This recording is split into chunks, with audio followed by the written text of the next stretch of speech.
of time trying to convince you that it's a license. And while they say they want you to look with both of your eyes, they want you to look everywhere but at him. I want you to look at what the actual evidence is. Not the speculation, not the innuendo, not the supposition. This is the state of Georgia versus Anthony James Scott. This is not a DUI case. There is actually no evidence that Dylan had been drinking.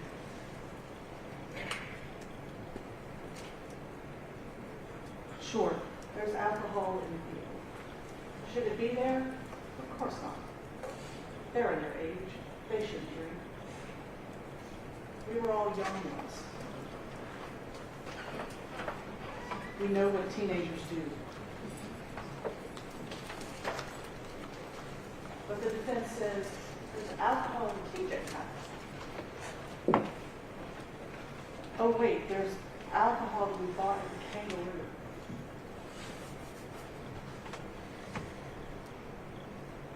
Which one is it?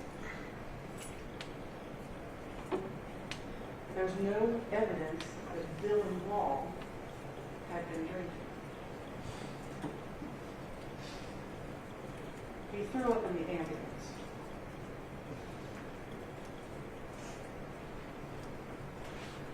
Berkeley K5.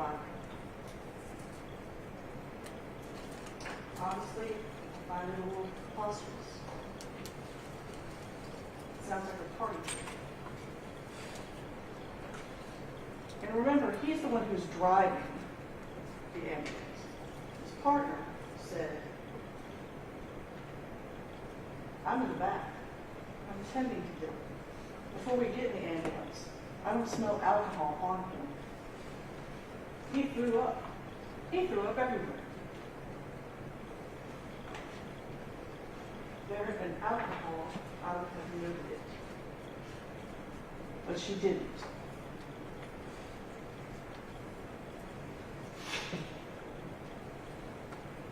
The defense wants to say that we contrived this birthday, this cupcake, Piper's cupcakes.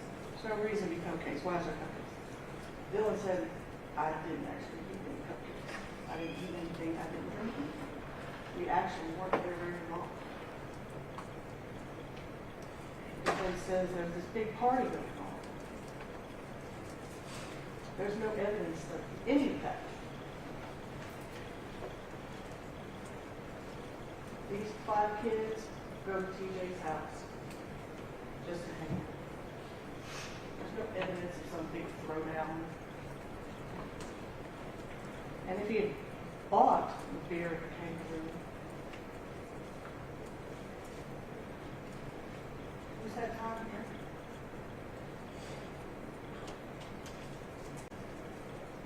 I'm going to back up for just a minute because they make it sound like there's just beer everywhere.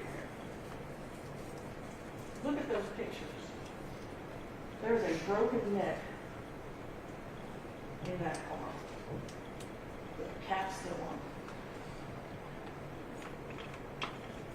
There is one other single cap. And then there is a broken neck in the road and one cap. That's it. There are bottles strewn everywhere. And if you look at that carton, it's in the car. It is tore up. And that carton is outside the car in the street. It's just a part of it. So I need y'all to keep this in perspective. Dylan said that he had been drinking. Frankly, I'm surprised he didn't say he was present. He had just been in a vehicle that was hit basically by an armored car 66 miles an hour.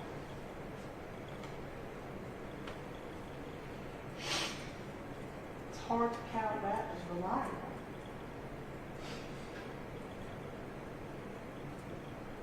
It's hard to look at that and say, you know what? He was entirely coherent and in possession of all his facts.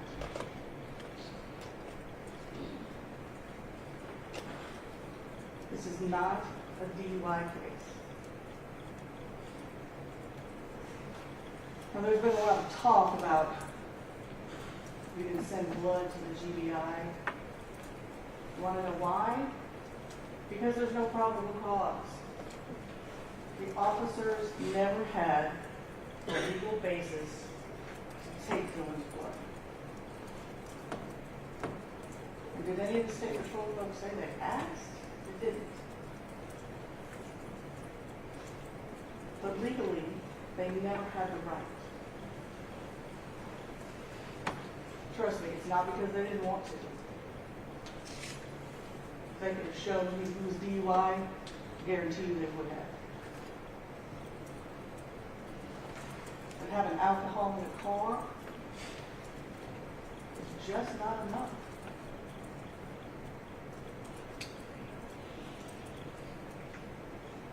They even sent a DUI task force officer, not just some guy, an officer that is specially trained in DUI protection to go to the hospital. Did he come out with probable cause? No, he didn't.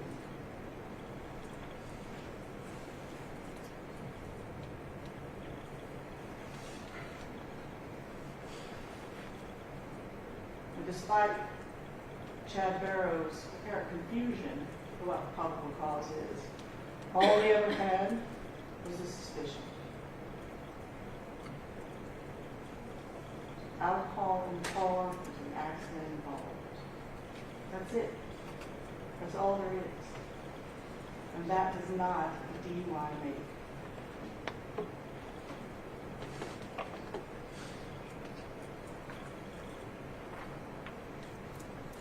There is no alcohol in Dylan's blood. And the defense made a lot of hay about hospital blood versus GBI blood. I should look at that GBI test. It says it is 99% accurate, not 100. And you didn't hear any evidence about what their threshold for alcohol is.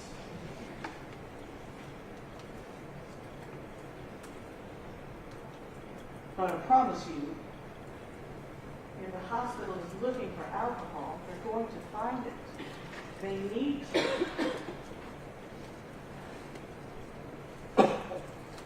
Medical records have to be accurate. They need to know what you had on board so that they can treat you properly. So make no mistake, their testing is just as critical, as precise as that done by the GBI. Because if it wasn't, we would all be in big trouble. And so I want you to look at those records. I want you to look at Dylan's records. I believe it's page 37. And this is what you're going to see. Ethanol serum normal.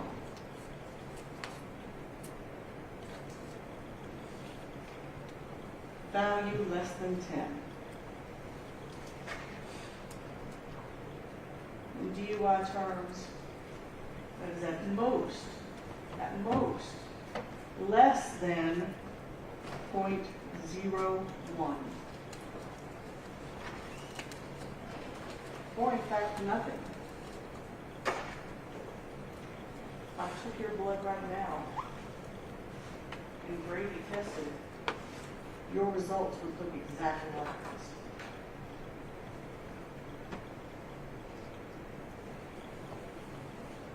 Contrary to what the defense would have you believe, this is a case about speed. The speed reduces your choices. speed reduces your options, and ultimately speed kills. And so I want you to look at this video with a different eye. Not the right one or the left one, both of them. And I want you to watch the defendant as he blows by every other car on this road when he has the opportunity. And when they show you things that are brightened up, slowed down, who had that benefit? Sure. What is it they say? Hindsight is 20/20. Armchair quarterback. This is what it actually looked like. Nobody got to see it brightened up. Nobody got to make decisions based on frame by frame. This is what it actually looked like.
That's the amount of time that people have to make choices. So, let's talk about the EDR. 5 seconds prior to impact, the defendant was doing 90 miles an hour. 90. 2 seconds prior to impact, he is doing 83. And then impact, 66. 66 miles an hour when he plows into those kids. I want to point out something to you, because I think we talked about it a little bit.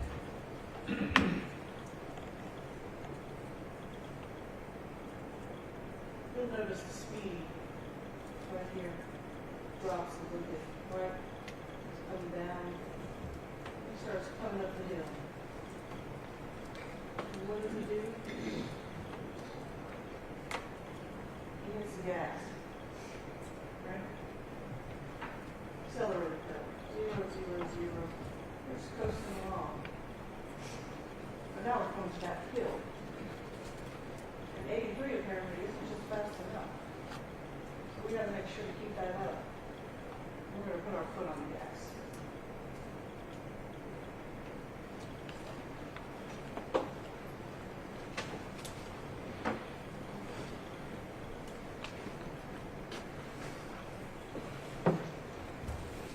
Now here's where we get to the crux of the matter, right? Failure to yield. Because the normal course of events, that's a real thing, right? I'm going to cross the roadway, I'm going to enter the roadway, right? I need to look for oncoming traffic.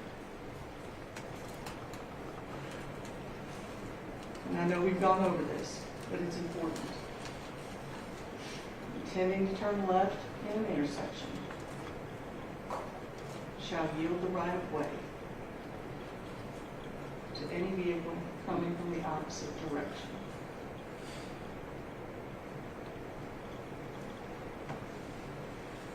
Which is within the intersection, or so close as to constitute an immediate hazard. Now, from the defendant's telling, Dylan's sitting at the top of the hill, and he can look straight down into everything and see everything. But we know that's not true. Dylan is driving down the road. He needs to turn left. As far as he knows, there's nobody around. He doesn't see anyone. And he starts to make that turn. And by the way, just because he asked them, do you see anything? That's not an assumption that he can't see it. He's made that turn before. It's dark. It's raining. And he's like, hey, do you see anything? He's supposed to check. And he starts to make that turn. And as he starts to make that turn, his focus is not here now. His focus is there. He's come to make that turn. And now he's here. And he doesn't stop because he has no time.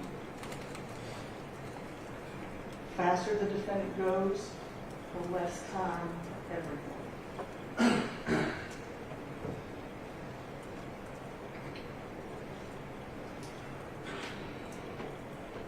And that line of sight, of course, does run both ways.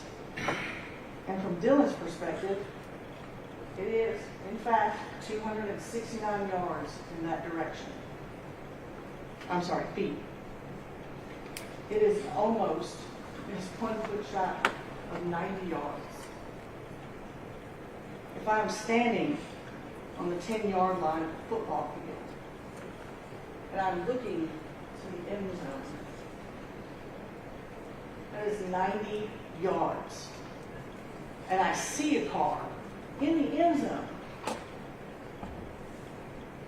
that constitute an immediate hazard? Not if that car's driving 55. Dylan doesn't know. The car is almost a football field away. When the defendant is coming up that hill, he is driving 121 feet per second. Dylan has that much time.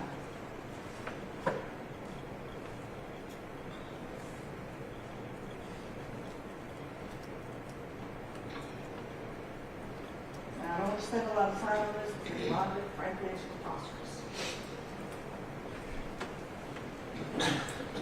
Dylan never looked. Sure, that makes sense. That's the reason. He's just la-di-da down the road with 3 of his friends in the car, and he never looks. How could he not look? Not because he looks and there's nothing there.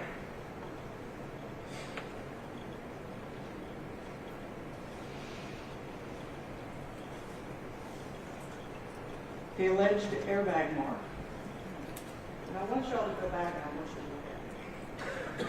But again, this is, please look everywhere else, but right there. In order for that airbag to make that mark, Kylie would have been sitting in Dylan's lap. straight on,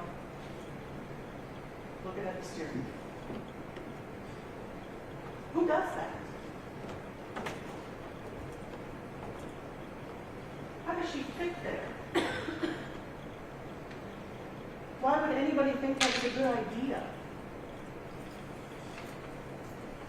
There are 4 people in a 4-person car. The idea that she is driving in Dylan's lap, or that Dylan is driving around her, is honestly offensive.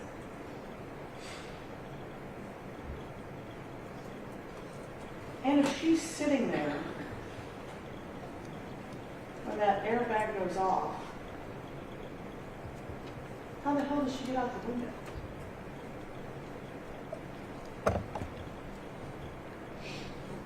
The driver's window is intact.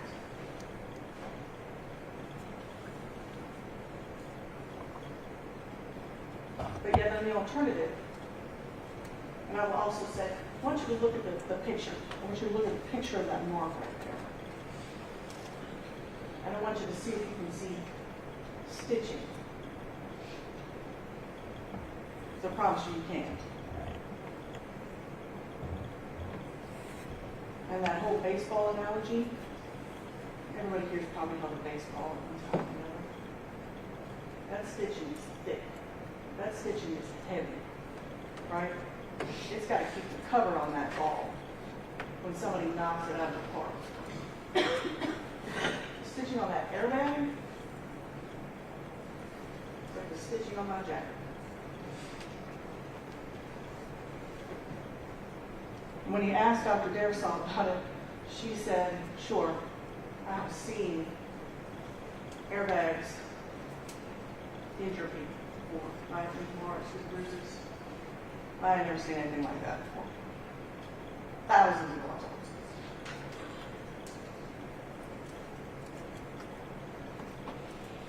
And then in the alternative, because it's clear that airbag made that mark. In the alternative, she was somewhere else in the front. Maybe she's in the middle. Maybe she's in Ben's lap. Which again, makes no sense. None of these people are dating. They're all just good friends. They're going to hang out. There's 4 people in a 4-person car. There's no reason for her to be there. Ben's having an argument with his girlfriend.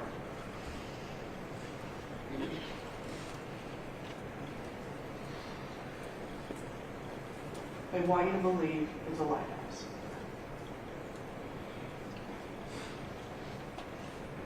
And this was just disingenuous. The medical examiner was very specific. She called it an accident because it wasn't intentional. The death wasn't intentional. It is not an accident in this court. It's an accident in the medical examiner's office. If it's intentional, it becomes a homicide. If not intentional, it's an accident. Plain and simple. And they just flat out lied to you about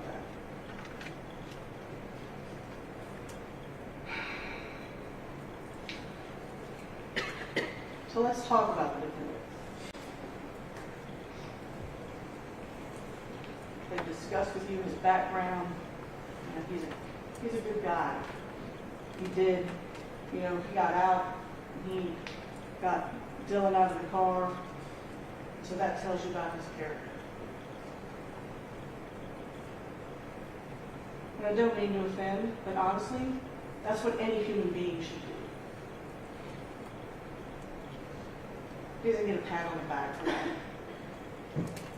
That's what any other human being should do. So what does he say at the scene? I went right when I should have went damn left. 100%? That's absolutely true. goes right anyway. Because that's his natural reaction. And that's fine. Greater the speed, fewer the choices.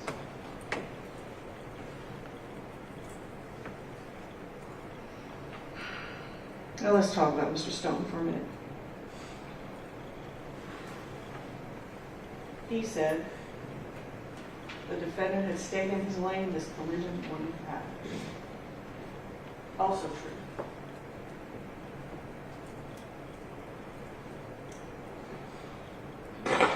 There's been obviously some insinuation that the state wasn't satisfied with what Mr. Stone did. And to some extent, that's true.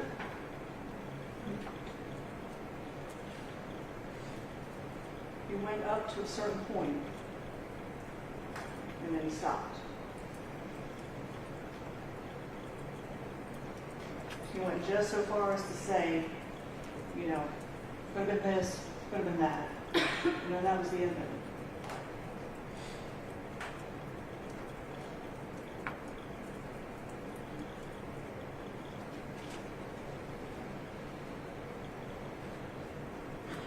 Vehicles and impact.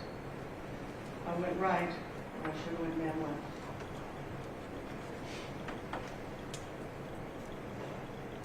This is their diagram. And that Nissan is almost across the road.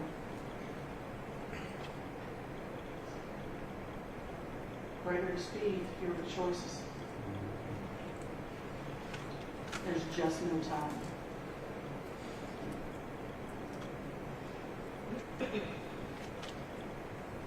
You've watched the video. Watch it again if you want to. He is almost in that gore.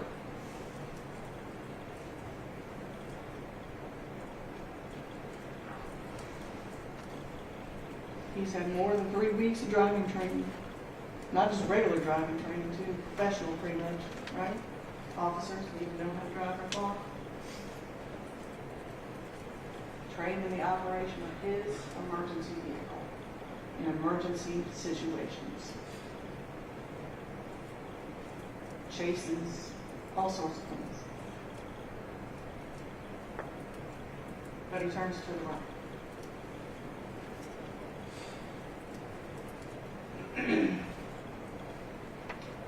So Mr. Partenheimer,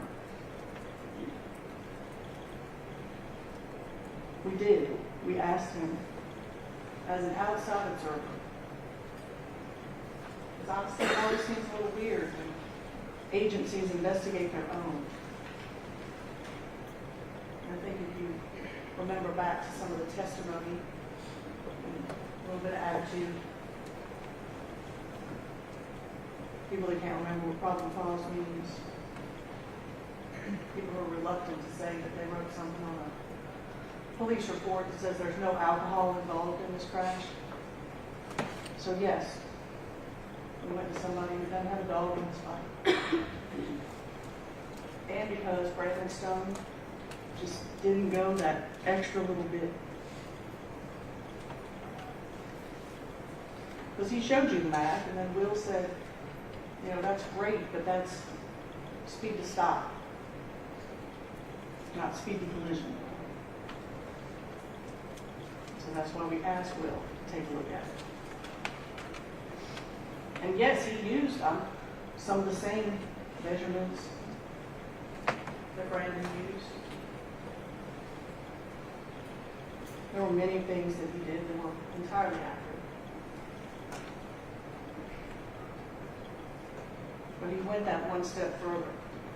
He finished those calculations. The defendant had applied his brakes as he was steering to the right.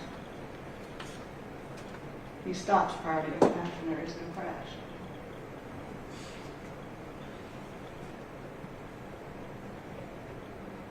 The defendant had been going the posted speed limit.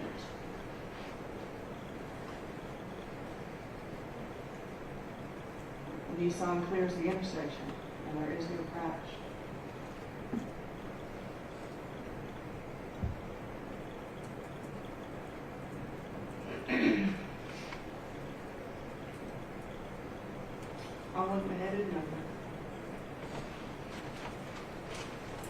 Obviously, that's the saddest part of all.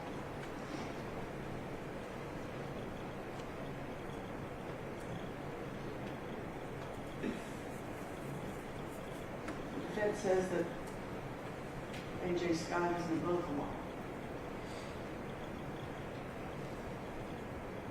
He probably was.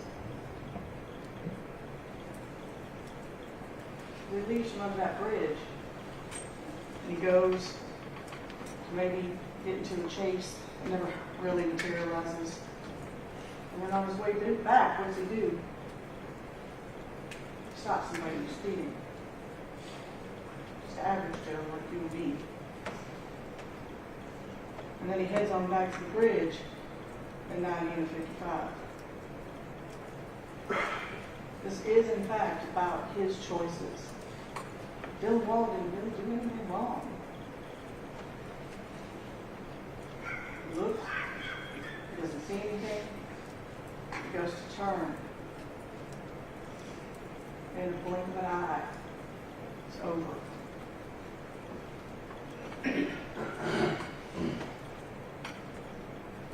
Try real hard, y'all. That's the 55-mile-an-hour sign in that video that the defendant drives by. That's what it looks like at 90 miles an hour.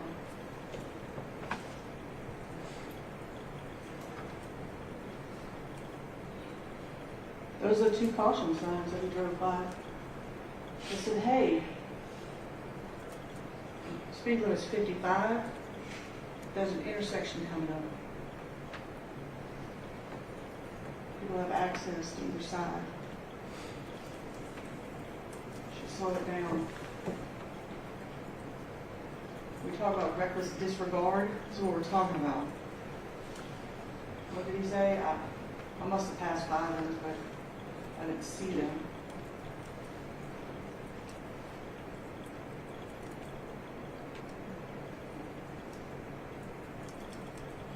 Clear as day.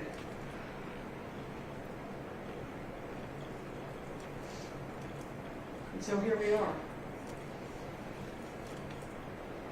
Because of the choices he made that day.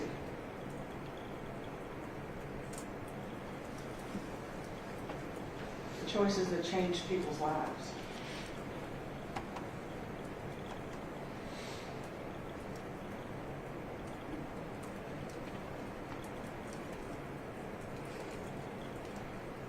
Choices that took people from us.